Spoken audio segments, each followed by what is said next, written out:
Ladies and gentlemen, welcome to the As Yet Untitled Conrad Show. This is episode 28. I'm here with my friend Blake Lensing. Hey everybody. Blake, welcome to the show. Is your first time on here? First time. First time. I'm a big fan though. Wow. All right. I watch online. You're one of the 20 guys that listen to it?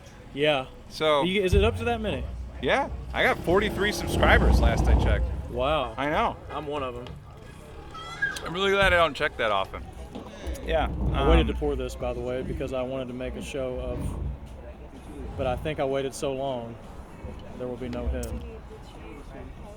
No, I think you just waited the perfect amount of time. I mean, you just did a commercial. Well, it wasn't a commercial pour.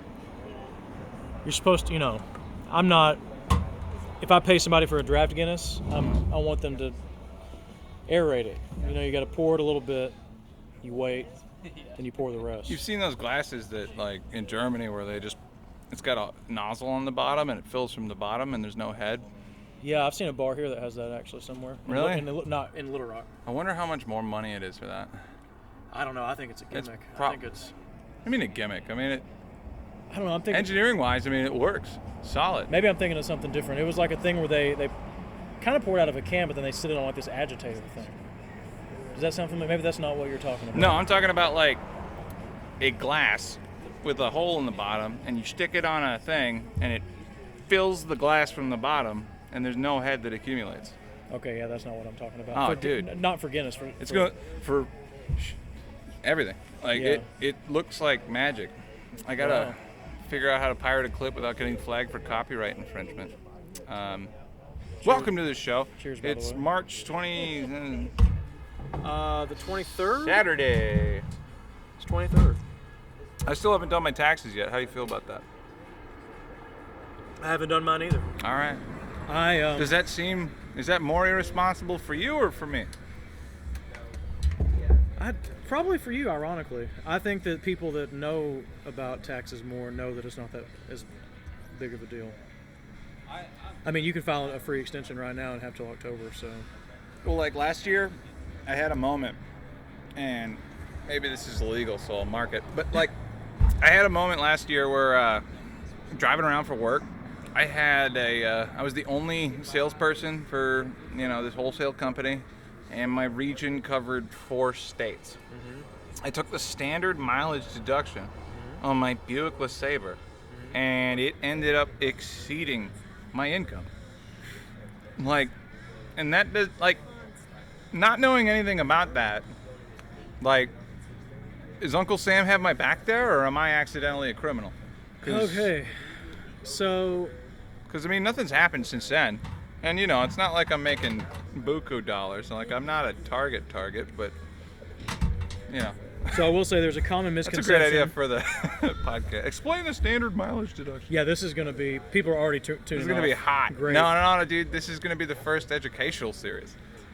So contrary to popular belief, CPAs don't all specialize in taxes or know taxes. Like, we have to take, Some of them are good at racquetball, and some are better at what? It's like some do auditing, some do tax, some do sales administration. Yeah. Oh. So there's only one section out of 4 on the test that's taxes. So I don't proclaim to be a tax expert, but I can tell you, as long as you have a legitimate business, you can have. I'm pretty sure this is not tax advice. I can't. He's not a client. Don't hold me to this. I'm gonna show either CPAs will watch this and think this guy is really sharp, or they'll think Might be the second unreleased podcast. So you can take you can have a loss. You can have a business loss. Yeah. It's fine. The problem is if you have losses on you claim business deductions and you have a loss 3 out of 5 years, then the IRS considers that a hobby. And hobby losses are not deductible. Oh. So comedy, no. Yeah, so that's I get this a lot from comedians because, I mean, first of all, I'm probably the only stand-up comedian who's also a CPA in the country, would be my guess. I don't know. Unless you know. Jesselnick. He's a CPA? He's an accountant. Really? 100%. I love Jesselnick. Yeah, dude. There's 2 Wow. reasons now. Looking at that, he doesn't talk about it that often, and I don't know why I remember it. Maybe it's just why I'm pretty good at trivia, but Jesselnick, accountant. Oh, hell yeah, we got a diesel pulling up. I Bob love this Newhart. found stuff. Really? Bob Newhart. Bob Newhart, I guess that makes sense. If he could park there and give me shade on my camera so that I don't have to let my phone die in the sun. Oh yeah, that will happen. Oh fuck yeah, it will, dude. I mean, we got the backup. We got the recording here. If the recording dies out, since starting this, dude, I've gotten super disciplined about data management on my phone. Mm-hmm. Like each one of those colored bars, I know how to find them. I know how to get rid of them. Like, and I mean that's basically resultant of, you know, my exposure to. I feel like I get a tremendous amount of opportunity in show business because I am willing to work backstage. Yes. The first gig, quote unquote, that I ever had was working on like the fairgrounds. The first entertainment related thing, you know. After I got to Arkansas, I was working at the fairgrounds back when the amp was over there. Okay. And I'd just be one of the guys like running the cable. amp is in the Walmart amp? Yeah. Well, I mean, now it's the Walmart amp. It Yeah. used to be at the Washington County Fairgrounds. That's just where was- if there's a big concert. And it was basically a land-based pirate ship full of like dudes that had like 3 tooth and smoked meth, and like everybody who was running sound crew was like some version of a failed musician, and like some of them made it and some of them didn't, and I'm just sitting in there like, you know, trying to be of service, you know, like helping out and paying attention. You know, we'd set up. The thing you don't appreciate about like those kind of shows is that somebody like me on the stage crew would show up at like, you know, 9 in the morning, and then we would move the entire stage from where it was for the last event, disassemble it, you know, it's all racks and pins, disassemble it, move it, reassemble it, you know, and then you got a bunch of rednecks with like, you know, bar levels and like the craziest thing is like I saw there's this guy, he sounded like Boomhauer. He was a real squirrel eater, you know, like Squirrel eater? I couldn't understand what the fuck he Wow. was saying, you know. And his son, I don't know why I took this away, but he was like one of the dumbest people I'd ever met. And I think the reason I remember that is because they let him run the Skyjack, which is like a forklift that's 20 feet tall. Yeah, like a scissor jack? You ever seen a Skylift? Probably, but I don't know what that is. All right, so like 3 years ago, there was a construction site next door to an Arvest. Mm-hmm. Somebody stole the Skyjack, which is basically, it's like part bucket truck, part forklift. Yeah, I think I'm down with it. It's got the big arm, and it's got like kind of like ATV looking, you know, and it's got like the side mounted seat. Yeah. And somebody stole an ATM with a stolen Skyjack from next door.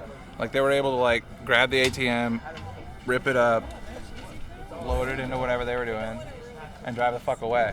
And nobody caught them. Really? Yeah. That's the second story I know of where I've heard of people getting away. When I lived in Little Rock, there was allegedly some folks in Shreveport, Louisiana. They have riverboat casinos. Yeah. And some folks pulled up on jet skis, went in and robbed the casinos, and escaped on the jet skis That's down meth, the Red dude. River. That is meth. It's gotta be. That's gotta be meth, dude. Like that Yeah. is so brazen. So like, well, I don't know. I don't want to take a turn for the criminal, but I will not be the guy for that. I'm pretty, not just saying this for public reasons and that I am a licensed professional that's serving the public in the public's best interest, but I'm pretty straight on stuff like that. I don't have any good. I've never been arrested. I've never been. So if this takes a turn for the criminal.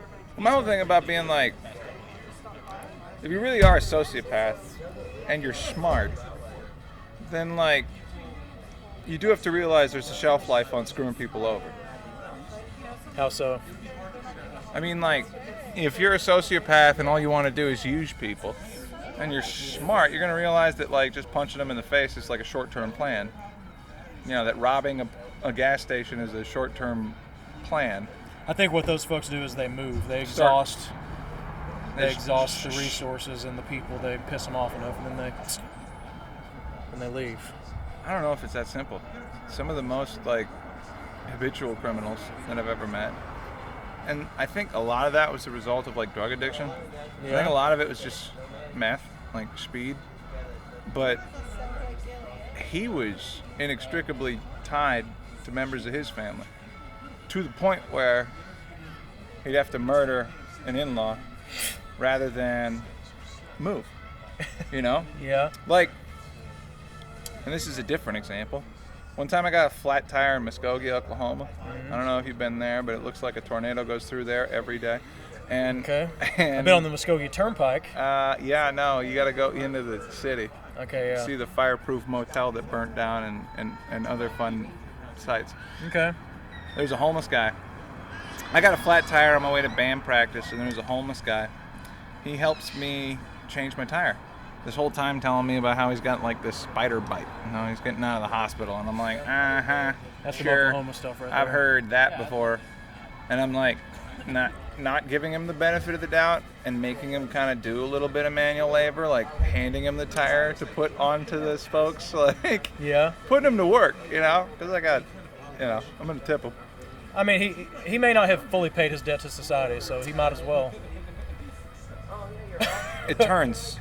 It turns? It turns. We get the tire on, and the guy lifts up his shirt, and this guy had been bit by a spider.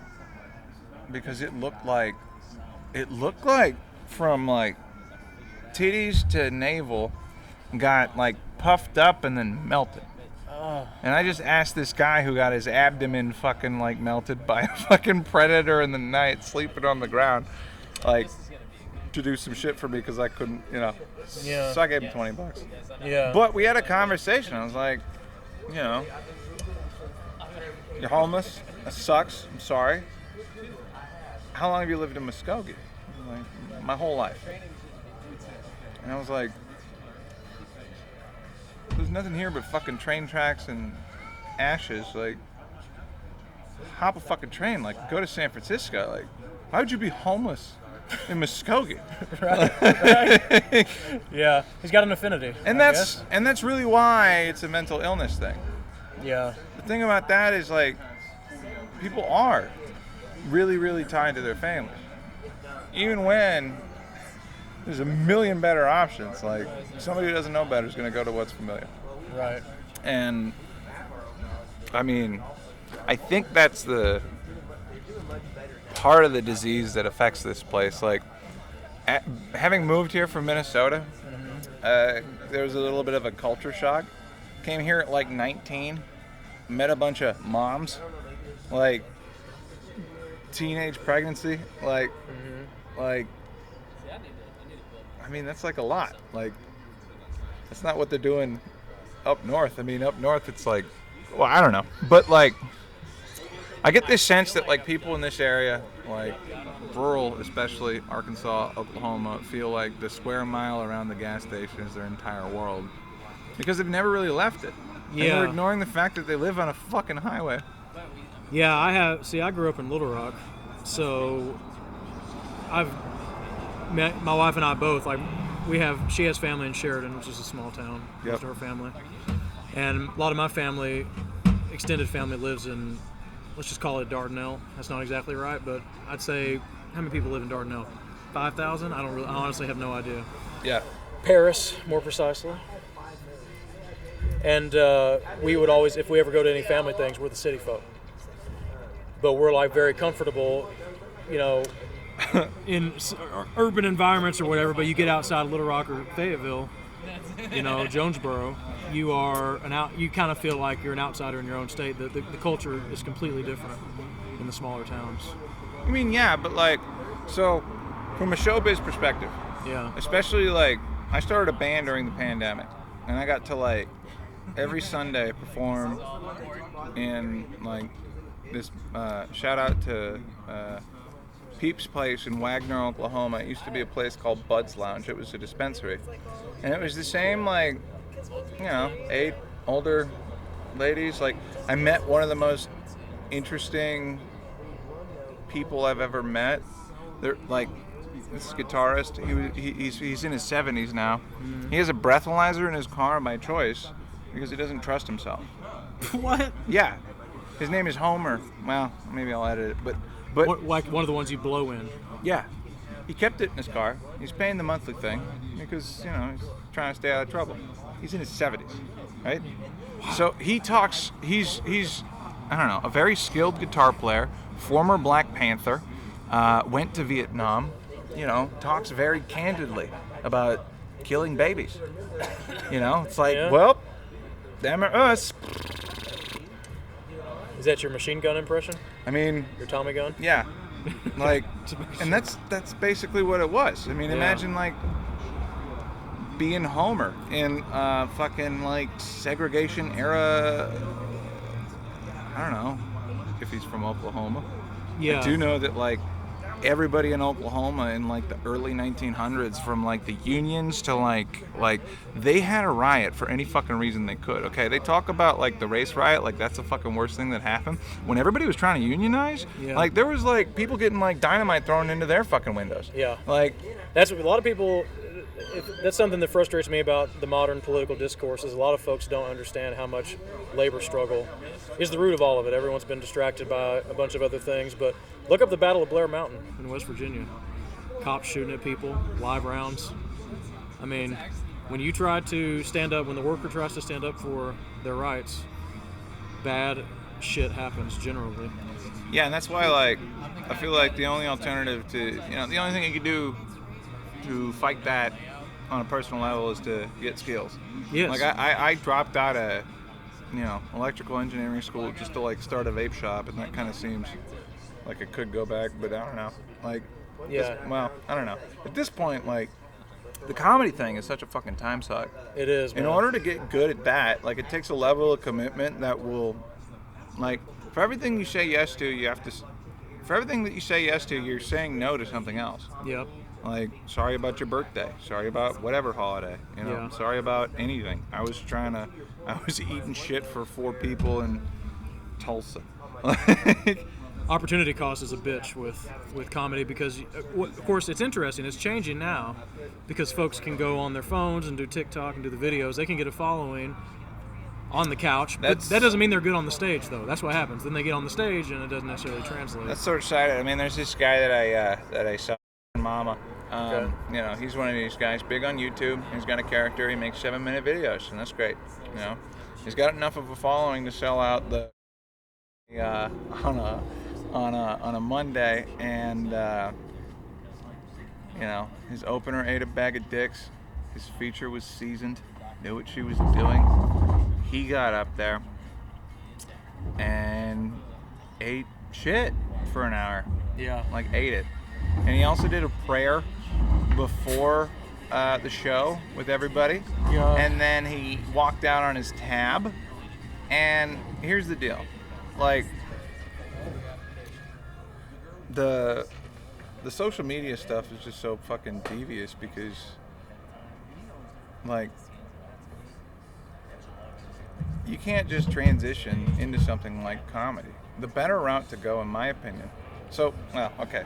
Let me explain. So this guy worked really hard on these 7-minute videos, and that was better at getting a fan base than what we're doing. It's more efficient, is what I was trying to say. More efficient at getting a fan base, but by the time he had the balls to start the show, which was maybe driven by greed, because he's trying to literally capitalize on his fan base, by the time he got to the point where like it's time to do the show, he didn't have the chops to go up there and deliver the goods. Yeah. And my opinion, I don't think there's anything wrong about like performing for like shitty open mics in rural America, because if you've got like 5 to 8 normal people, if you can get them to chuckle a little bit and you understand the context of what that means, like. Yeah. And that's really the hard part, is understanding is one of the things that I've learned. One of the biggest compliments I got recently, Joe Means on the last episode told me that like nobody bombs like you, dude. It's so graceful. Like, that's true. You never lose your confidence. Well, maybe it's a lie that I tell myself, but like, when I walk into a room, it's like I don't know who's on medication, who's on their phone, who got divorced. Right. Like.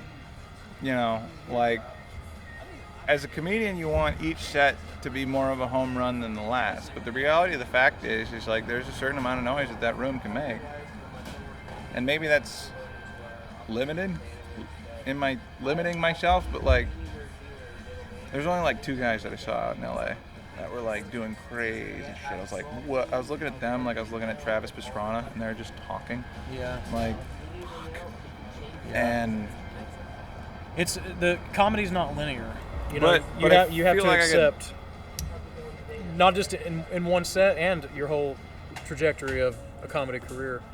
It's hard to stay patient. A lot of folks, they think they want to be a comedian, and then when they start getting to, you're going to hit a rut at some point. Well, the thing about it is like, can you see it through? well, I already have the context of like having learned. Not you, by the way. I mean the generic you. No, I get it. Yeah. But like, I already have the context of like having learned an instrument, and the thing is like, minus like a couple of people, like 13-year-olds.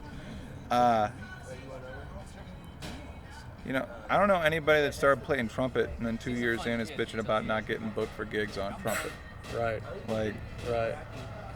Well, that's a consequence of the social media people see. I mean, it's cliche. There's a million podcasts talking about this topic, I'm sure. It's like, I personally support people finding them. Like, comedy's been great for me. I used to be the most socially anxious, couldn't talk to people. That's why I went into accounting. I majored in accounting specifically because I pictured my life being that I could never talk to people, and I just wanted to sit behind a computer and never interact with people that are the minimum amount possible. And I got to my 30s and I said, I can't continue down this road. It's not going to work.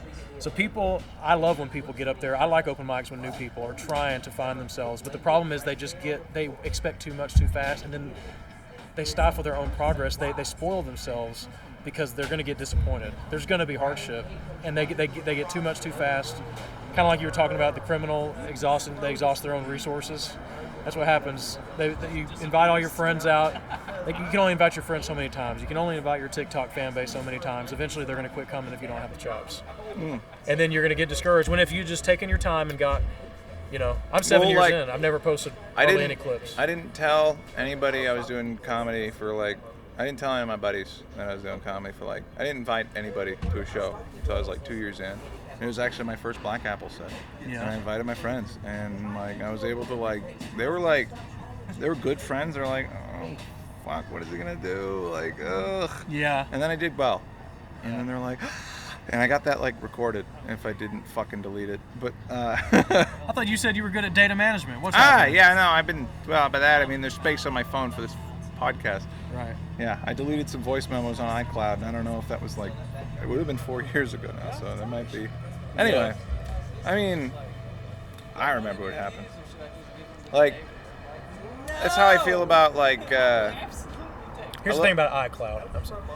It's the I that references changes over time. It is, yeah. So you're saving these things in your drive, and that's what the people. When you put your stuff out there too early, you're gonna look back in a few years and you go, "Ooh, I'm not that person anymore." I don't know. So I'm past that. So 2 years in, I had a clip on Halloween where I painted my face up as fucking Joker and then did a set. Oh god. Yeah. So if you type in Conrad Lensmeyer, you're gonna find this podcast and that set. Yeah. And I know the guy, and I know he's still alive. And I've got his number. I could ask him to take it down. I don't know if I will, because I don't know. People are gonna see the live show, and then they're gonna see that, and then they're gonna see the podcast, and then they're gonna feel what? Yeah. Was it Jack Nicholson Joker or was it Heath Ledger Joker? It was the Heath. No, it was the Joaquin Joker. Oh. Yeah. That one. Yeah. Yeah. That one's extra weird. Nailed it. Yeah. I just got kicked out of my my condo by my Muslim roommate, Osama. Called himself Sam. Very diplomatic. Thought I stole a Diet Aldi brand Red Bull from him. Then I had to call the cops on myself to get all my shit out because he was nuts. Yeah. And I honestly can't tell if you're doing a bit or telling me a true story right now. This is a story. And I was sitting in that parking lot. I called the police. Is there anything illegal in the house? And I was like, well, excuse me for saying so, but I'd be pretty fucking stupid for calling the cops on myself if there was anything illegal in the house. Yeah, right. And, got to the door, I just need you guys around to make sure something crazy doesn't happen. I need you as a mediator. I don't expect anything's going to come of this. I just need to make sure that there's not going to be any problems getting my stuff out. So then I drove my shitty fucked up car with an escort of police officers behind me. Wow. To my to Sam's apartment and retrieved all my stuff and There was a U-Haul in tow. I remember that too. We had a whole convoy. How long ago was this? Is this Minnesota days? No, this was last time I lived in Fayetteville. Oh, wow. Yep. You're a man of mystery, you know. I've always... Okay, so yeah. You could be anything. You were talking about how you didn't want to talk to anybody, and then by the time you hit 30, that kind of broke. I feel like I kind of broke a little bit sooner. Like one of the experiments that I did when I came out to Arkansas. So I went to electrical engineering at the University of Tulsa for like 1 year. Met this kid, one friend, at the fucking, whole university. Person I could tolerate, talk. We would just sit and watch football and talk shit on every, And hey, dude, next time you go to Alabama, you should take me with. He's like, it's Arkansas, and I'm like, whatever, dude, get me out of here. And he ended up dropping out after his first semester and then transferring to Arkansas. Okay. And then I stuck around for one more semester after that, and then I dropped out. And then I moved here, knowing one person had $5,000 in a Dodge Neon. And the experiment was okay, didn't really think I was one of these super popular guys in high school, Yep. I didn't come all the fucking way here to just sit in my room. I made a point to at expense to myself, go out and have a life. Were you a musician already? You played trumpet when you were younger, you said? Played trombone, no. So I really started playing guitar when I was it was shortly after that. I was 19. Eventually ran out of money, got super fucking broke. Moved into this basement. It was pretty dire for a couple years because I was literally doing the starving artist thing. Yeah. Trying to paint to and I could make a few $100 a month, but it was starving. And that's when I learned that being a starving artist is one of the most self-indulgent things that you could possibly do. Just get a fucking job. There's nothing indulgent about suffering. Anyway, could I give you a standing ovation anymore for that statement right there? Yeah, Thank don't you. blow yourself for anyway. Yeah, being miserable. I couldn't agree more. So I was doing that. I see folks doing getting GoFundMe's for I don't even know the person's name. I think maybe technically I do, but I'm not gonna blow up her spot. We can bloop it. I don't know her. She's one of Lauren's pottery friends, but she was going to a famous pottery school. I'm not gonna say the name. Called Pinland. That's the name of the. Oh, the name of school. Name of the school. And she did a GoFundMe or soliciting people. She's like, help me live my dream. This is a grown adult with it. I'm like, nobody is responsible for your dream. You need to begging. You're no different than a panhandler holding up a sign, begging for other people to finance your dream. We all have dreams. Dude, I would shit myself if I saw a beggar on the corner with a QR code, dude. That would be fucking awesome, dude. All right, yeah. Sorry. It builds character if you got to try to find a way to make it all work.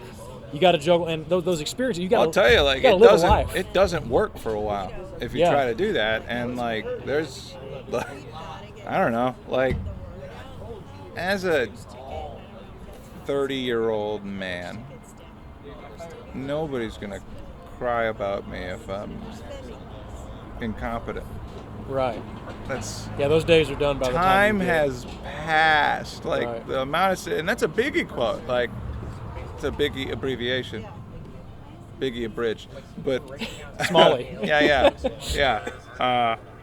Smalley. It's a simile. Anyway. Yeah, no, I mean nobody cries for you if you're broke and you're 30. At a certain point. Try me, I'm 39. I mean, okay, it's over. So my thesis on drug use, right? So I told you before the show about my history with hallucinogens and whatnot. Right. And I realized something watching everybody at the party because those got kind of crazy occasionally. Imagine you're at a party or a feast and you can have anything you want. All of the blank or the blank. Eat all the blank or the blank. And it's all free. No need for a marker on that. And it's all free, Right. How much are you going to indulge before you indicate to everybody else at the party that you might need therapy? Yeah. I don't Yeah. think you can take. I Like- mean, Like getting drunk is fun. Sitting on the floor and screaming is not. right. Puking, falling asleep in public is not. Like fucking up obligation.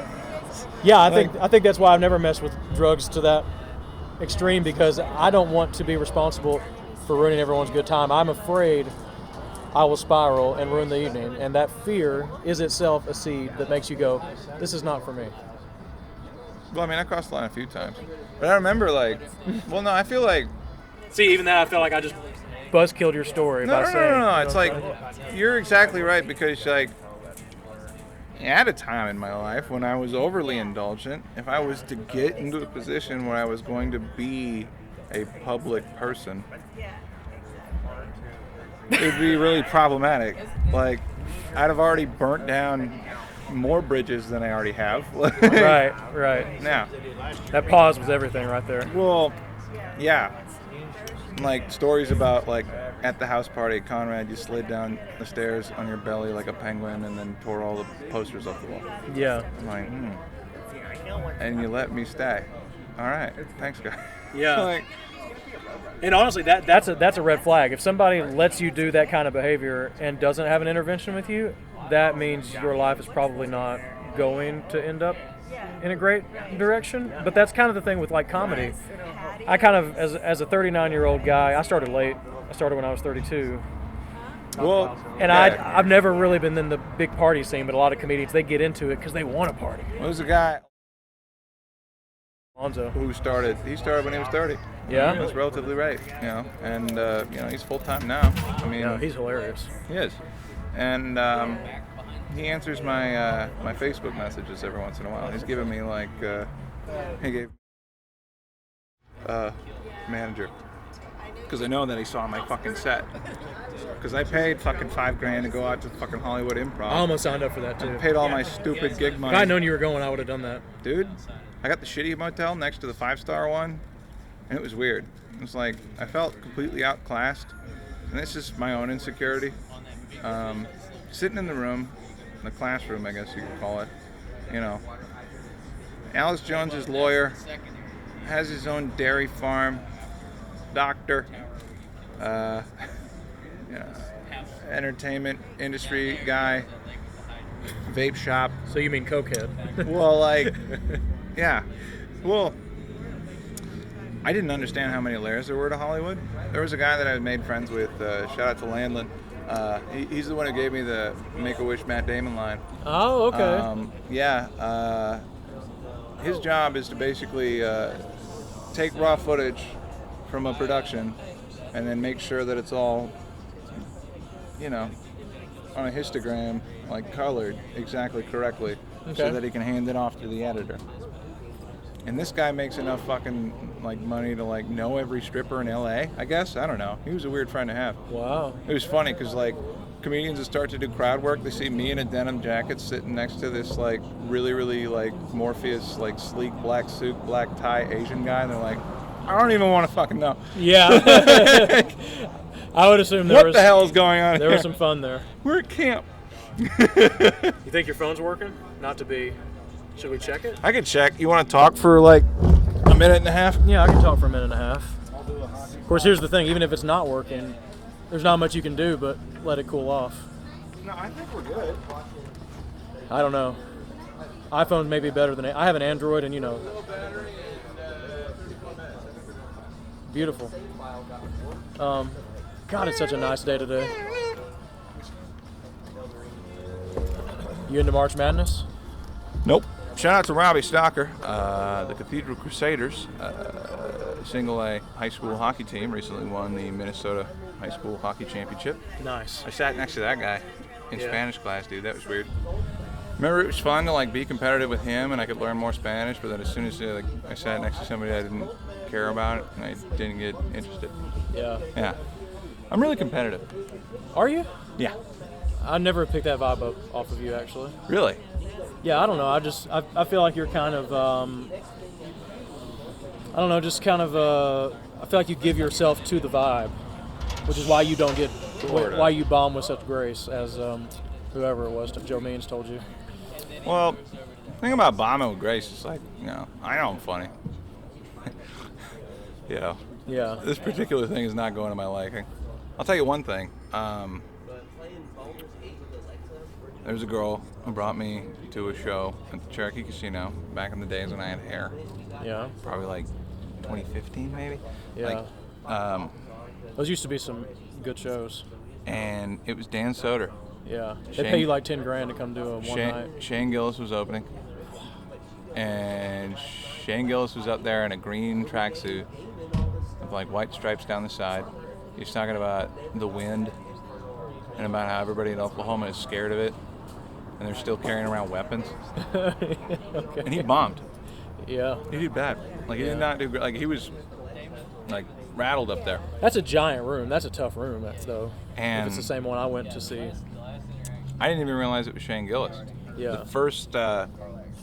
The first comedy festival I ever booked was the Blue Whale. Mm-hmm. And what I learned from that was like, if you know everybody on the commission for the comedy festival, then you can probably get in. Right. Yeah, that's how that works. Yeah. Comedy is not a meritocracy.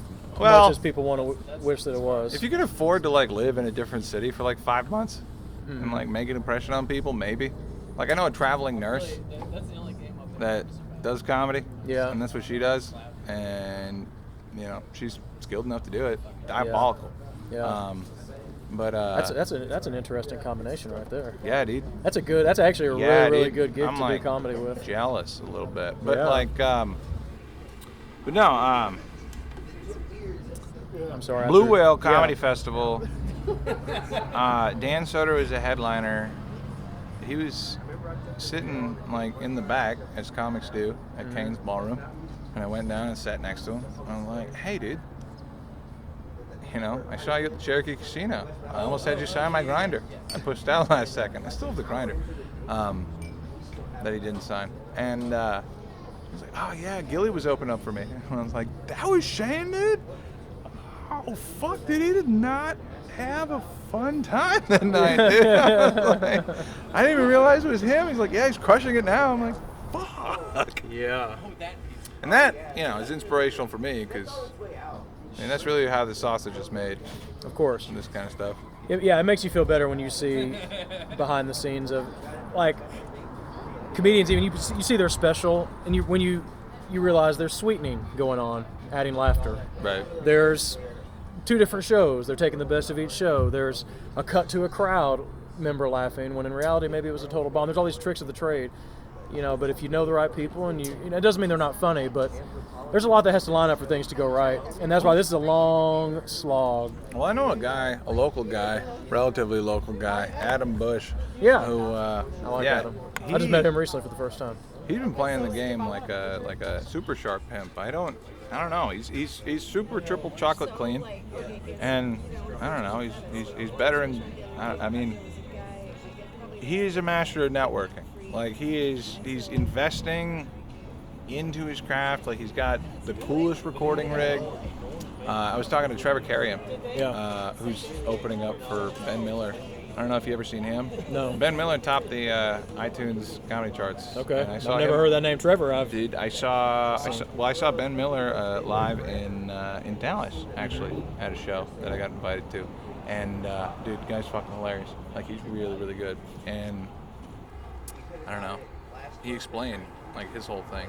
He did it for like 13 years. One of his things went viral. Now his comedy album is #1, and now he's actually able to like go out and make a run. So, and comedians are insecure. I'm talking to Trevor. He's opening up for this guy. He's actually opening up for Jesselnick later this year.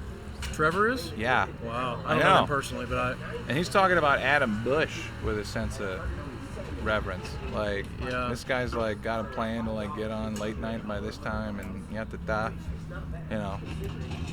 I don't know. I've never, networking is by far, some may disagree if they see my act, it's by far the weakest thing of myself in comedy. I don't know if I'm even trying to make it anymore at this point, and I never really was. Honestly, I was just happy to be able to get up in front of people and speak and not have a panic attack. To me, that was kind of all I ever wanted to do. And then once I went on the road and stuff, it was like I kind of saw the reality of what this life is like, and I love my wife a lot. and we have a lot of fun together. And honestly, I found my voice in the pandemic doing a Well, home there's different live grades to stream. it. So like Adam being squeaky clean, I think makes like 5 figures a month doing corporate stuff. Adam Kessler, I don't know what his situation is. He's a full-time comic doing like corporate stuff. Yeah. Like, you know, if you have like the super, like there's a. That's you know, what I probably should be doing. I have an illusion. I don't do that. I No, want to try to say something. I'm trying to on stage, like. Well, I'm trying to get like a PhD in bars. I don't know why. But like. And you don't mean rap, right? No, I mean like Spitting bars. rowdy crowd. Yeah. Like. I love a rowdy bunch crowd. of See, animals. That's the thing I love. I don't. And then you go in there, especially like okay, I like situations that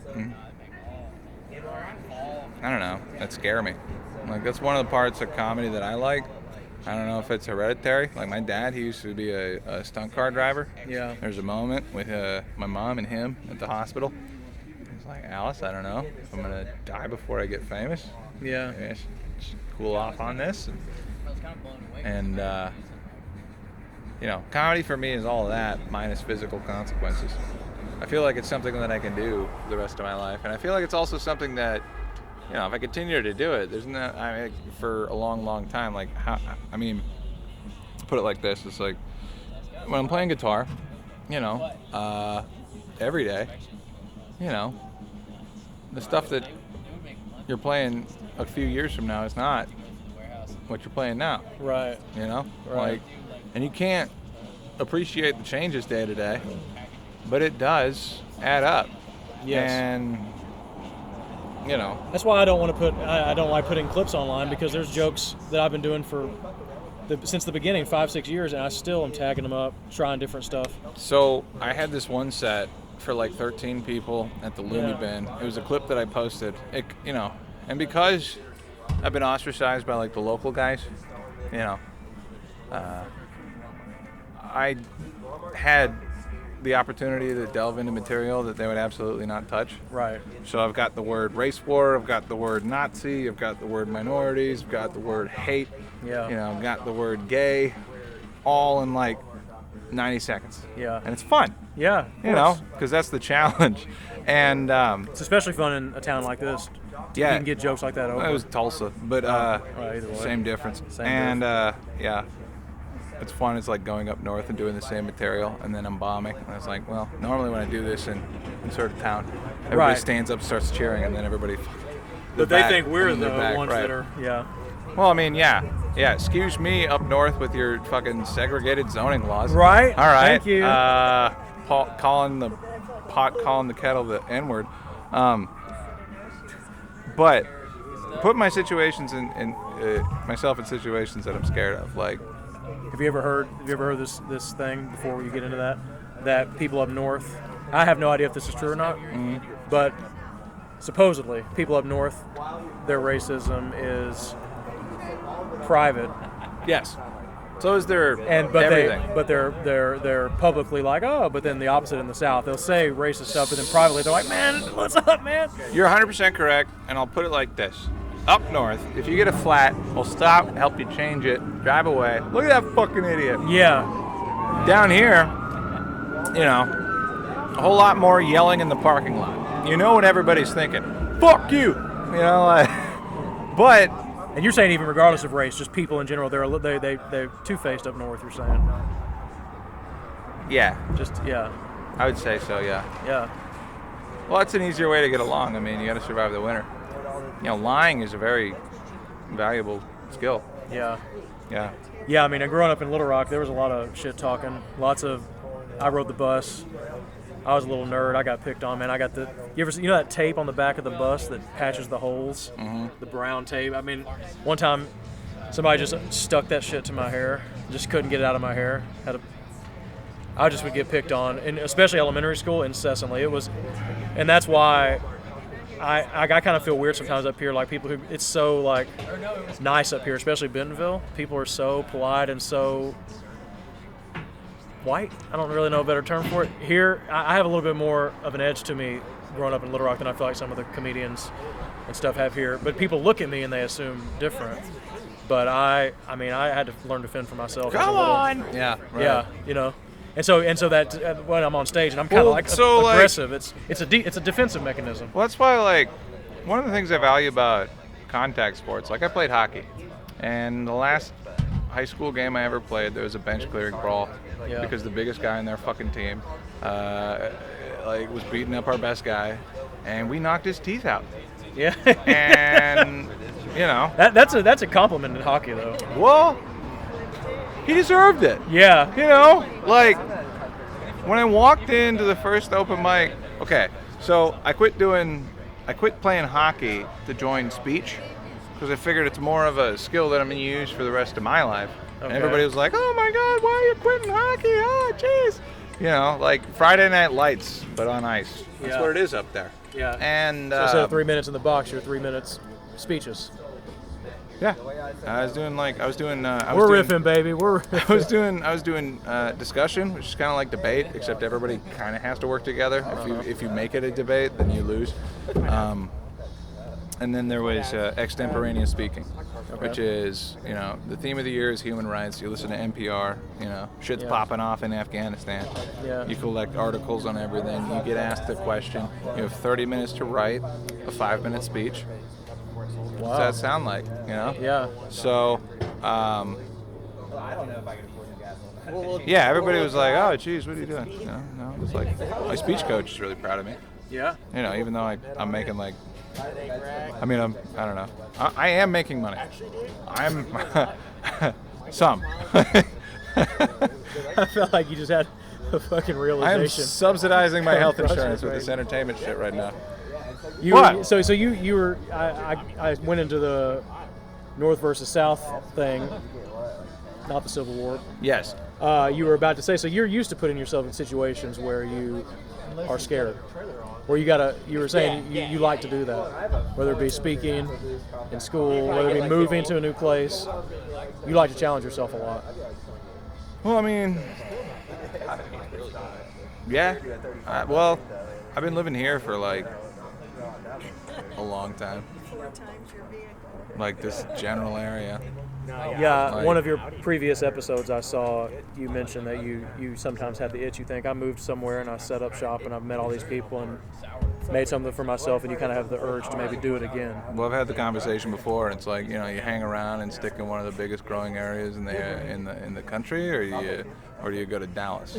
Right. And I could do like. This is going to be Dallas in there's 10, 15 years. Yeah, but I'm going to be 50. You know. Fair. Right. So. Sorry. Like. I forget about that. You know, the linear nature of time. Sometimes it's. Right. Like. It'll get you. I don't know. Like. I'll be fucking. Well, you won't be 50. No, I'll be getting there. You'll be I'll 40. feel 50. You'll be my age. Yeah. I'll be 50. I don't know. I'll be hoping for some robot parts. No. Oh yeah, they won't even. They'll be just robots on stage doing. People will be able to just. Dick Cheney still alive? Yes, I was actually just talking That's to what my I'm wife saying, about dude. this the Give other me one of day. those. He has a mechanical heart. He doesn't have a pulse. Give me that, dude. Golly. I'll bask on a rock. I don't give a fuck. That's I already so do dangerous. that. We're doing that now. If that happens though, that people can like extend life, like that's so. Well, that dude. movie, So Logan's like, Run? do you believe in retirement? This is such a Midwest question. This is such no. The short answer, no. I think there's too many stories I've seen of people that retire and then die quickly. You have to have a reason to get up in the morning. You have to have a reason to get up in the morning. Look at rich people with too much time, like a Hunter Biden. Yeah. You don't want to be him. No. You know, like no. That doesn't look. Parts of it seem really fun. I'd love to meet him. Yeah. I don't want to be him. Yeah. You know, like. Well, here's where some of my politics will shine through, and this will be. Oh, libertarian alert. Oh, I don't. You know that. Are you? Actually, is that what it is? People can't figure me out. People have accused me of being everything from leftist to gay Republican. Left-leaning libertarian. I think that's probably the most accurate description. I have a problem. So in economics, there's this concept called rent seeking. And it's basically, in layman's terms, extracting value from other people doing things. Price discrimination. Without you. That's something different. Oh, wait, okay. Rent seeking is like you create a system that extracts value. You're basically not doing any labor or contributing any labor. If you went away, whatever operation you've set up would continue to exist and create money, and you just extract your money from it for yourself. So you're kind of leeching. So an extreme example is a like landlord, a mine. Well, yeah, less like a mine, as there's a finite cap. Yeah. Real estate would be, yeah. Usually, what happens is it can happen naturally in markets, but it happens with government regulation. I used to work for this place, and one of the things they were trying to get into was, Check out the camera. yeah. Oh, sorry. One of the things they were trying to get into was marijuana growing legally, like a dispensary. And I was doing accounting and whatnot for them, and they wanted me to do like a financial model for projections for what this business could be. And when I was looking at the notes that they had, business plan, yada yada, one of the things they wanted to do was lobby. One of their strategies was lobby the government for more regulation to protect their market. Like basically limit the number of. That is exactly what happened. Yeah, that's exactly what happened. Yeah, and that's rent seeking. So you're trying, instead of letting it be a competitive market. I mean, like, that is a tale as old as time, though. Like, tell me any big interest that doesn't try to regulate people out of competition. I mean, that is, yeah. I mean, yeah. Like, that's what's happening to farming right now. Yes. That's really bad. That's not great, especially when we have the most arable land in the world. Yeah. The world. Yeah. Like. Yep. Old Mr. Gates is buying it up a little bit. Monsanto. Getting the seed game. I don't know. I mean, I don't even have a conspiracy about it. It's just a crazed billionaire trying to like kill 15% of the world population. That's a James Bond movie. Yeah. Yeah. And I guess that would blow, you know. Yeah. But I'm not gonna start a garden. I don't know. Yeah. I mean, you can't like live out of a gas station. And that's a great point back to what we were saying earlier. When comics or artists want to try to beg other people to finance their dream without having a job or doing anything, they're doing the whole starving thing, playing this part. They have to. You got to make a contribution to society in some way, because if we were living in tribes, if we were actually good. Well, for comedy, yeah, but I'm just talking about in general. Oh, yeah. No one owes you a subsidy for just existing. I mean, it can happen if you have family, whatever, but like, otherwise we don't. If we lived in small tribes, is what I'm trying to say. Yeah. If we lived in small tribes, you'd have to do something. Your job may be to get up and entertain and be the jester, but if you're a 2-year jester, go out there and hoe the fields a little bit. I don't want to hoe the fields. I'd rather do accounting. So I'm fine with, when I was younger, I used to be kind of like anti-work a little bit. I'm like, oh yeah, I don't want to work for the man, it's dumb, blah, blah, blah. But as you get older, you realize, no, we all got to do our little part, or our little cog in the wheel. And this is where I sound like an old conservative, but that's just the fact, the whole like eat the rich, and it's just not a realistic thing. Because it's dumb. But I've always been the guy, like I tried to start like a t-shirt shop in my garage, right? Like, and I turned like the downstairs bathroom into like, I swapped them out with red light bulbs, and that was my exposure room. And I had like a cart, and I'd wheel it out into the sun, and that's how I'd like expose my screens. Yeah. Yeah. No, I mean, like, from the jump, there's a direct correlation between the amount of effort that you put in and what you get out of it. And what I learned at 15 was that in order to break into anything, you have to put yourself out there for free. And you need to, and you have to do that a lot. Comedy's especially true for that. Yeah. And I don't know. That's what youth is for. Youth is when you're in your 20s, that's the time to experiment, try different things, see what you're good at, meet different people, put yourself in some messed up situations like you're talking about, and see what comes of it. You're not going to... young comedians that want to just sit on the couch and get stoned all day and not work and then think, I'm going to make it somehow. Like, you got to live a life. Well, so like... You got to get out there and have things happen to you. That is kind of the image that...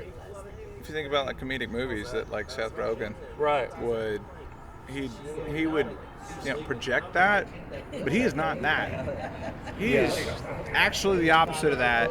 He just looks like that, Yeah. Like He's great. It's good marketing. I don't know. I think that there's People fall for that too, though. They see that and they think that that's reality. They don't see all the work behind the scenes, and they're like, "Well, if I just imitate this guy, I'm going to be rich too." Like, you don't see all the hours of effort of practice of acting classes of whatever that guy did, all the hand jobs he had to give with around entertainment. Hollywood. With entertainment, especially, you only see the end result, and with comedy, it's especially hard because, it looks like a guy's just talking. Yeah. And really good stand-up comedy looks easy, and really bad stand-up comedy looks totally effortless. But what it really is it's like I don't know.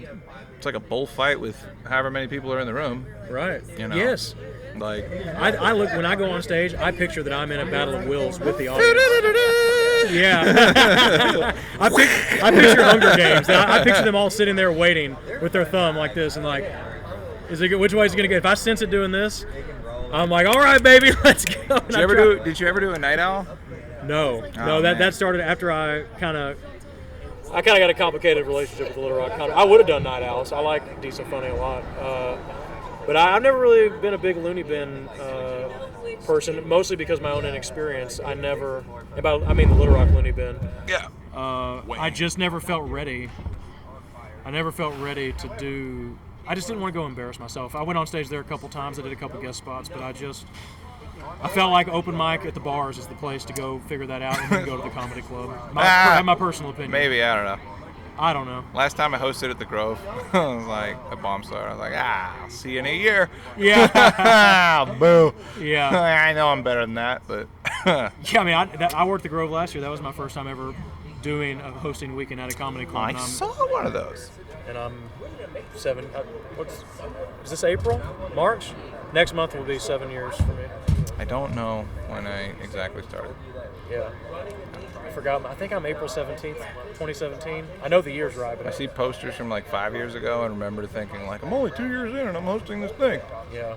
And I know that the pandemic hit 2 years in. So like, that was last year, right? It feels like it sometimes. Yeah, right. Some people still talk about it like it is. Yeah. Well, some people still are kind of in that same head. Oh, dude. There's like, I interviewed him on one of the episodes. There's one guy that I know personally that during the pandemic, like, did a shitload of push-ups and sit-ups until he lost like 100 pounds. Wow. Yeah. And he continues to do that. And he's like older than me, looks younger than me. He's good at what he does, loves what he does. Yeah. Makes his own job type of guy. That's the type of character is rare. And people don't like to get called out for a lack of it. Right. Right. Like, I think that the concept of free will and self-determinism is not for everybody. Because what I've found is like, just with like my coworkers, like I work at this store and there's not a hell of a lot of advancement in the store, but if you could figure out something to do on the side, especially while you're there, then things can work. Yeah. And then you have to ask people, what do you want to do? They don't know. Yeah. Like, some people, it feels weird to say that because, it sounds sort of arrogant or sounds judgmental, but it's just the reality that some people just truly can't handle making too many choices. It's just an observation. It's not a judgment. It's not a condemnation. It's just the reality of life. Freedom isn't free. Yeah. You gotta piss off a couple people. I don't know. Yeah. Like, the thing that is what do you do with that realization? Some people may have that opinion, and then they decide, I've got to control everything around me, including those people, and make them serve me, make them do something, make them work for me, make them work for whatever. Or do you try to encourage them to maybe break out a little bit? Can you push someone to be... So that's like a in my professional life, in a retail environment, I'm trying to like spark the pilot light a I little think bit, that's the way to like, go. Get people to like make decisions, even if they're bad. Like, you know, we could spend some company money bringing in like cupcakes. If people don't eat all of them, I mean, at least you got to try something. Right. Like, you know, the last thing that I want, like, okay, you know, the thing that kills me is like in the retail environment, especially in like a store that is like not doing so hot. There's a lot of downtime, and Reels and TikTok are fucking killing me. Like, everybody's sitting there watching that and then feeling mad, deciding that they're bored, and then decides that the job sucks. Right. And it's not that, it's that you didn't bring a fucking crossword or a Sudoku or a book or a... You didn't have anything that you wanted to do. Like, you didn't realize that there was an opportunity with the... And then, like, because all I've been trying to do my entire professional life is to try to shoehorn the hobbies that I have into the job. Right. And that's why I got unusual amounts of access to stuff. I don't know. It's because I kind of made up my own job. Yeah. You know? It's because I did. But you know you're an anomaly, though. And I would probably take the same approach, and I have to some extent. But you know that people are just afraid to fail. They're afraid of looking stupid. And on some level... Not me. Yeah. I love sucking, bro. No, that's one of my go-to lines whenever I'm playing music and then I try to switch into stand-up and nobody digs it. It's like, a lot of guys get up here and try to look cool. Yeah, you Not me. that. I'm braver than that. That's one of the sad things about modern life, though, is that kids can't make mistakes as much anymore. Like, on some level, I don't blame younger folks now for not wanting to fail. They can't right now, but because it's hey, you fucked up. I got it on camera, and then somebody's posting it without your consent or whatever, you know. Yeah, but like, we are seeing there's going to be a chaotic period, but eventually that's going to become normalized. Because we already got senators that have like sex tapes out online. Yeah. You know, they just don't like them publicized. You know. You think privacy's dead? Is what you're saying? No. I think that it's going to die, and then like people are going to react to that. Yeah. I mean, and if they don't, I mean, it's just like, I mean, this is a meme, but nobody gives a fuck about anything until there's a goddamn Netflix documentary. I mean, right. And that, you know, documentaries are a strange thing because it started off as something that was 100% passion project, no money in it whatsoever, and now it is like half. Yeah. Seemingly. Yeah. Of the shit that is on these Well, you got to be where white women are, and white women love documentaries, you know? Yeah, that's true. Especially true crime. Right. That's the moneymaker. Whether you're in politics or you're in Netflix documentaries, you got to get the white women. It's a little disturbing. That's what they say. Yeah. They love to be scared, those guys. I had a funny show last Friday night at the Kava Bar here in town. 90% 20-year-old dudes. Interesting. Very young. Wow. I mean, and packed room. It was a 9 p.m. show. Myself, Shauna Blake, Sandra Slade from Tulsa. All dudes? And it was like, I mean, not literally all dudes, but 95% dudes. And they were all young, and we were all just like, and they all got there really late. We thought we were about to perform for no one, and they walked in. In one of those? Yeah. Hell yeah. And then it just packed. And I got more nervous than I normally do because I just am like, I don't do jokes like this. Like I opened with a porn joke I don't do anymore because I'm like, I don't want to talk about this. But anyway, the point of why I'm bringing this up is we're talking about, I have a joke that I really, really like on this theme of this surveillance and lack of privacy.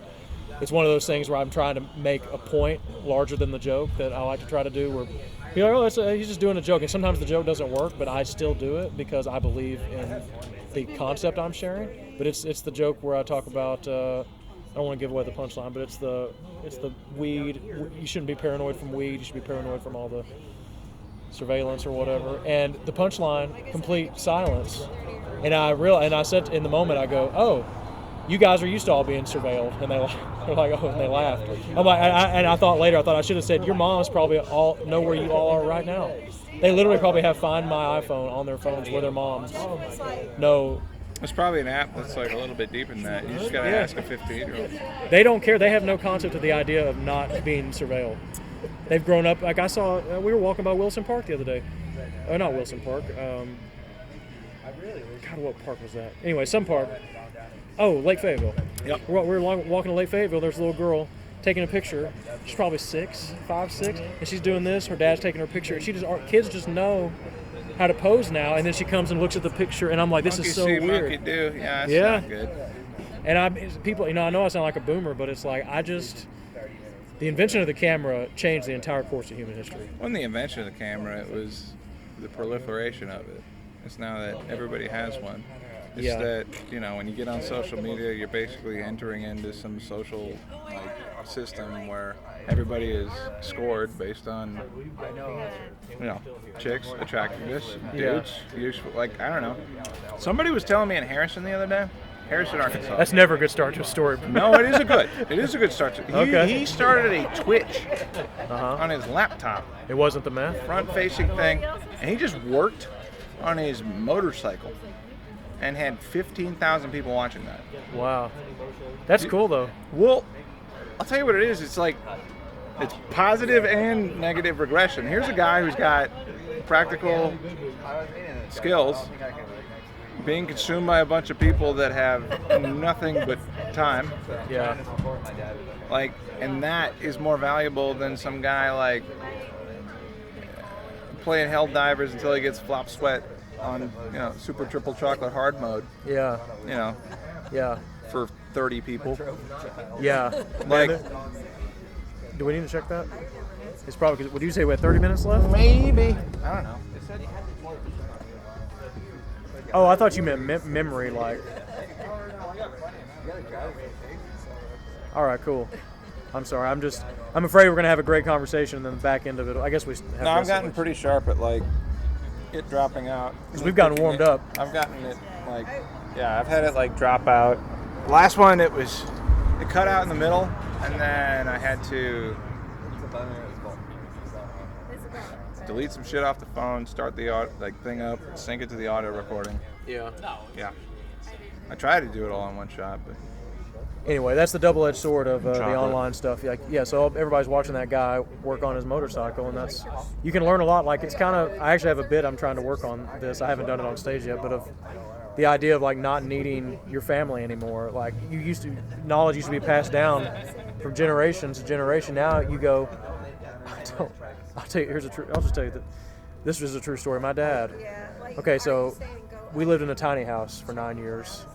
A literal 200 square foot tiny house before we moved up here.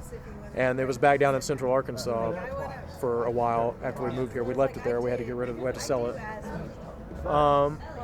And when we went back after leaving it for a while, there was a hornet's nest on top, on the overhang above our front door. A big one. I mean, biggie. Not wasp, literal big ass yellow hornets. And I said, oh, this is great. I can't go in. And it was the angle and how many there were. I'm like, that spray that you get at Home Depot, not a big enough. I was gonna get stung. I was like, that's not gonna work. you got double fisted. Oh, I didn't even think about that. Yeah. How big That's was some the fire ladder, dancing dude? shit. And it's kind of high You up. go up with a fishbowl on your head and you Rambo it? I don't know. Yeah. Some gloves? I would have been anyway. Sorry. That's good though. I picture your burlesque joke where you're you got your wig on and you're spraying your wasp spray. I worked construction for 2 years, and somebody told me that wasps don't bite you if you hold your breath. And I believe that. So anytime I see a nest, I'll do whatever I have to do near it, and then I'll just almost pass out. My dad tries to say wasps can smell fear, so just don't be afraid; they won't sting you. I'm more curious than afraid.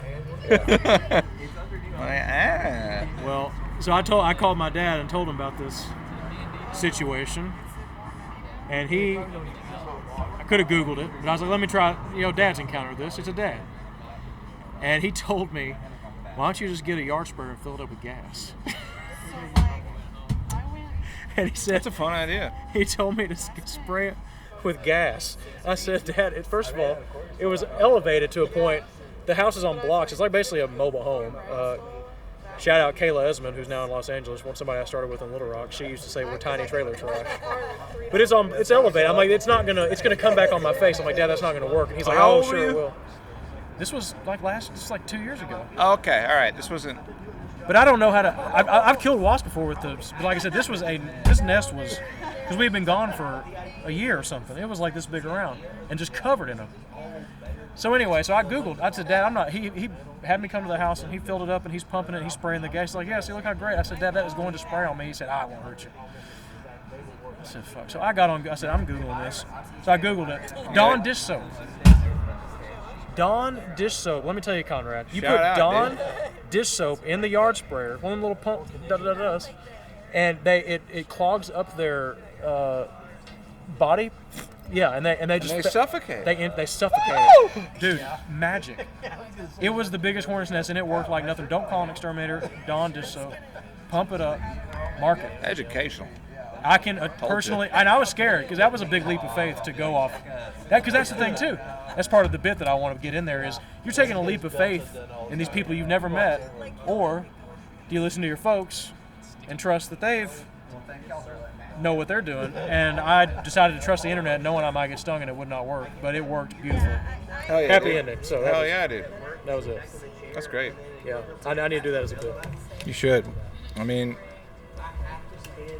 tighten it up. Oh well, yeah. That's Yeah, fine. I mean. Yeah. I'm not a storyteller. No. No, I don't like the meandering on stage. I am like a storyteller. I feel like that was the first thing I tried to do on stage. And I mean, like, performing every day and simultaneously working while starring to write. It's like, I just kind of try to react to what's in the room. I think most people fancy themselves a storyteller early on because they don't know how to trim the fat, so they just... No, I mean, I've figured out how to trim the fat. Like, the first story that I ever did the first time I ever went on stage was like a 5-minute story with one joke. Yeah? Yeah. And I could tell it in like 45 seconds. 1 month into living in Fayetteville, the cops, the DEA, came to my house, and they had dogs running around the back, assault rifles. They were gunning for El Chapo. They found me in my pajamas. Okay. And like, can I see your license, Mr. Lensmeyer? Wow. You said it right. Am I being pulled over? What'd you say? And then, is there any paperwork for me to sign in a situation like this? Yeah. So I'm looking at this thing, clipboard with all my rights on it or something. I don't know. I'm panicking, trying not to poop. And then I sign it. And then I let these guests into my house. And they're like, wow, it's really clean in here. Yeah, we didn't expect company tonight. Yeah. And what they do in a situation like that is they split everybody up into different rooms and try to get everybody's story. And, I told these guys, it's like, look, gang, I've been at school all morning and work all night. And I get home, and an hour later, there's a costume party at my house. That's not unusual.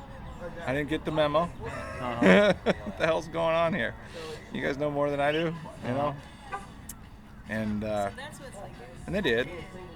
And I got kind of happy. I like that. That's subtle. And they did. And I get comfortable with them, and I'm talking to them about their work history. Because they interrogate me in this like it used to be a carport, but we turned it into like a porch with some 4x8s back when lumber wasn't as expensive as gold. Right. Yeah, and some like mosquito net and like a staple gun. It was crude, and then we stained it. And then I do like the first draft of all my spray paintings on the inside of it. We had like Christmas lights up in there. We had like stolen street signs that I also painted over. They didn't even they walked in, they're like, this is cool. Wow. And I'm like, thanks. I made that, and I made that, and I dated all of them. They're like, oh, you're like a starving artist. I'm like, yeah, starving. I made soup, ate it in front of cops. Yes, please. Can I grab you another one as well? I'm good. Okay. Thank you.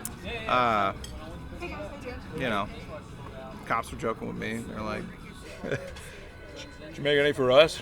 Sorry, guys, I wasn't expecting company. Yeah. And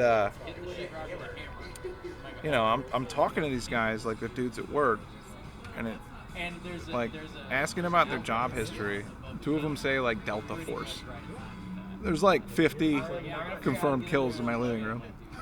I'm just hanging out with these, and they're tearing everything apart with the power drills and stuff, like looking behind the vents and all this stuff. Like, I had 0 possessions at the time. I had like a desk and a bed, and in the closet was a recording, like a mic stand and like a recording thing, and then all my clothes were hung up on the wall.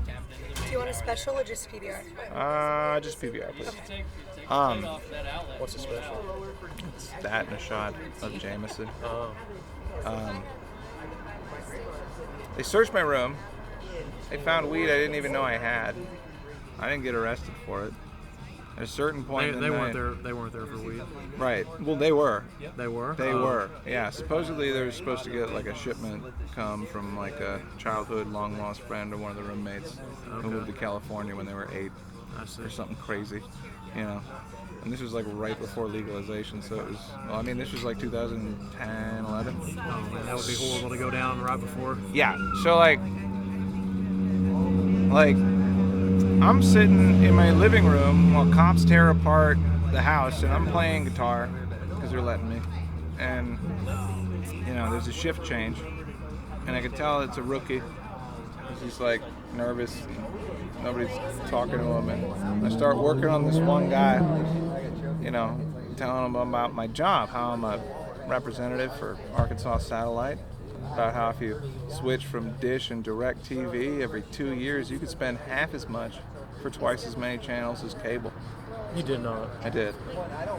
And the cop was like, sorry dude, I got cox, I'm happy with my service. And I was like, well, excuse me, sir, for getting the wrong idea. You know, you came to me. And then all the guys like tearing apart my house like turned at once and laughed. Like badges and guns and like, ah! Wow. And I'm like, I'm not getting arrested. Hell yeah. Isn't it crazy what a sense of humor can do for you socially? It can get you out of a federal charge. Hey guys, what's up?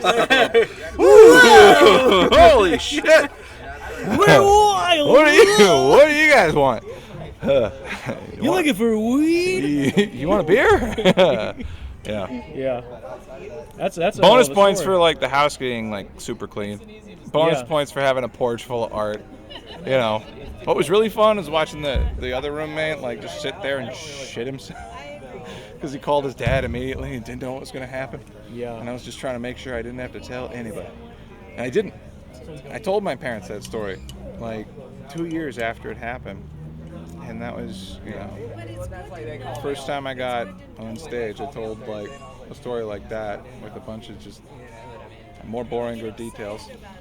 Well, anytime you say DEA raid, you got people's attention. Right. I mean, there's certain things that you say that people go, what was that? You know? Yeah. Just natural human. I've read that advice before, that you want to talk about the things on stage Thank you. that you don't want to normally share with people. You want to share the things that you think you don't want Yeah, to but share. that That's is what people so want to hear. opposite what gets you paid at like a corporate gig. That's right. See, Like, and that's the conundrum I always. Do I want to be like a real guy, or do I want to just get paid? And I don't know. Like, I feel like whenever I try to if I try to play it safe on stage, I feel like I'm playing a character. I feel like I'm doing like a facsimile of Blake, it's that's how my little brother described watching me on stage. It's like, oh, it's like you except extra. Like, you know, it's just like distilled. You know. Yeah. Yeah. It just feels creatively stifling. I haven't, but it's lucrative financially. That's how I feel whenever I do like fucking 3-year-old jokes at an open mic. That's how I Some feel. of them. Yeah. Like, I'll do it for like a year and then I'll give it a rest. Like, Yeah. but like my whole thing is like, you know, if you have a regimen of like doing it every day, I'm just gonna get tired of saying the same thing the same exact way. Yeah. You know. Yeah, I think that's something that young comedians in general don't do enough of, is take chances. I mean, little things. It could be, you normally perform with the mic out of the stand, leave it in the stand. Well, there's been a certain amount of. And again, I don't mean you, I mean the generic you. Are we're out? We still got audio. Oh, okay. You can take a couple pictures and then. I actually have to use the restroom real quick, so Send it to me. could we? We're at an hour 20. We can call it. You want to call it? Anything else you want to say at the end of the thing? Yeah, this is gonna be a tough one. Dude, I learned so fucking much about encoding. I have just generated so much fucking data, like learning how to do just this stupid rig here, like this seemingly simple thing. Yeah. Ugh. Yeah. It's a commitment to learn. And what's funny is there's more podcasts than ever, but there's not more good podcasts than ever. Yeah. Well, I mean, The only thing I'm really trying to do is have conversations with people that I can have fun kind of talking to, and hope that it translates. You know, I've enjoyed watching through the microphone. your stuff. So I mean, I bet you if you keep doing this here, you'll have local. You could be the best local. I mean, was there a big Fayetteville podcast? I don't know. Well, you got Boogie, the YouTuber. I guess I am just uploading these to YouTube, and it was like, it's not on YouTube Podcasts. It's not on Apple Podcasts. I'm like, am I doing this wrong? And then I don't know, like Brandon Devine's rig. Yeah. It talks into an iPad, and it's got a 1 hour time limit, and it uploads directly to Spotify as soon as it's done. Wow. That's the thing, is getting a simple rig.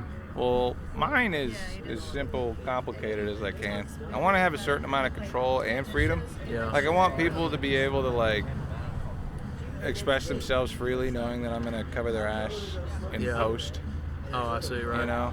Right. That's one of the things. Yeah. Like, anytime, a club name comes up or a person's name comes up. Or, right.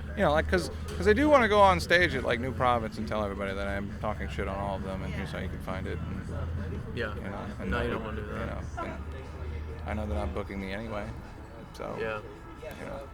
Might as well just poke the bear a little bit. I know Joe would like that. Yeah. Yeah. But, maybe he's just, I don't know. Sometimes my grandmother, she told me one time that she has a PhD in sociology, and she told me one time, she said, gossip is a good thing. It's a form of social control. It's how groups keep cohesion. And I'm like, what? And I did some reading on this, and a lot of social scientists will tell you, if it's good gossip coming from a place of regulating healthy group norms, it's good. When it's, you're saying gossip to snitch on something, such and such sells drugs or something. That's not, or if you're going to get them in hot water, be it, they say snitches get stitches. There's a reason. Nobody likes that. Yeah. Keep that shit to yourself. But if you're just hey, maybe don't run the light. Hey, such and such runs the light on when I'm on shows with them. Maybe have a talk. People got to learn. Well, the amount of non-confrontational people that I've met in this public speaking game has been staggering. Yeah, but most people are passive aggressive. Oh my God, just kings of that. And I'm I've been concussed a couple times. I'm used to aggressive. Yeah. So save some time. Yeah. Say what you think. Yeah. We could still be friends. Yeah. I don't know. I might be one of the last generations of people. Maybe this speaks to my level of emotional development. But I got a friend in Minnesota that in our early 20s, and went home one Christmas. He and I got in a fist fight. Might have left the place with a nosebleed and a big old scene. Yeah. Called him the next day. I was like, hey, dude, sorry about last night. Yeah. I don't want, one drunken fuck up and me accidentally hitting on your cousin fuck up, 13 years or whatever of friendship. We've been buddies since Pokemon Blue. Right. I want to get past this, and I'm only in town for today, so I'd like to see you again, and, know that we don't have any problems. Mm-hmm. But when I come in there, we should act like we're still pissed off and see if we can rile everybody else up. Right. That's a good call. People love drama. And we did. And they're like, oh, God. And then we turned and we're like, yeah. It was a good moment. Yeah, that whole Cat Williams interview on Shannon Sharp's show, I wouldn't be surprised if he literally walked out of there and called Steve Harvey. Yeah. Right after and said, man. Hey, motherfucker. Yeah. I threw you under the bus, but it's going to be. I think that's a good note to end on. Being able to forgive. And the skateboard going by. And skateboard cruising. God, you gotta love Fayetteville, dude. This town, something else, brother. I know the guy down the way over there. He's got his own bike shop that he runs out of his backyard. Yeah. I used to go to the liquor store, next door to it, and then just buy everybody in the Circle Tall Boys. And then he learned I was a musician, and then I got a fucking $400 amp for $40. Wow. Because he's selling bikes to crackheads. Oh man, it was cool. But then I ended up breaking that thing on a gig that paid $50. I guess I made out ahead $10. Conrad, I was upset at the time. Let me tell you. Forgiveness, everybody. Maybe we can close on this. You don't have to be an accountant to know that you ain't gonna get far. buying $40 amps and breaking them on $50 gigs. It's a start. Yeah. It's supposed to be an exponential curve. Yeah. That's the idea. That's the what? That's the thing I wanted to tell you. Roy Woods Jr. School of Business. Time is linear, but progress is exponential. Well, it has to be. Otherwise, you're doing something wrong. Yeah. You know, when he's trying to talk his mom out of getting a job and going into the comedy thing, he's got to show his work. Yep. And, you know, your level of success rarely exceeds your level of personal development. So, this has been Conrad Lensmeyer and Blake Lensing. That was fun. Signing off. Thanks for listening. Yep. See y'all. Could you take a picture of the rig?